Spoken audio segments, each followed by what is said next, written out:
Pasyal tayo sa Siquijor Island, puntahan natin ang ganda ng isla kasama si Kuya Jalp.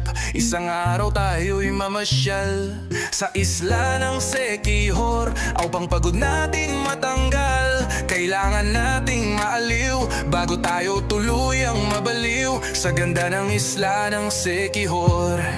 Sumama na kay Kuya Jalp, halika na, dadalhin ka sa munti paraisong ng isla ng Siquijor. Tayo ay maglakbay habang tayo ay magkahawak alak, ang masasaya na lugar sa Siquijor kasama si Kuya Jalp. Yakapin mo ang kagandahan ng isla ng Siquijor at puntahan ng mga lugar na to, Cambugahay Falls at Membi Ferry Walk na parang si Ann Cortez. Kung gusto mo naman punta sa ating magaling na healer, puntahan natin ang Healing Hot Siquijor. At gusto mo naman punta ng dagat, pupunta tayo sa Salagduog Beach kung saan lumundag si Ann Curtis. Sakit sa isla lang yan ang Siquijor. Wow!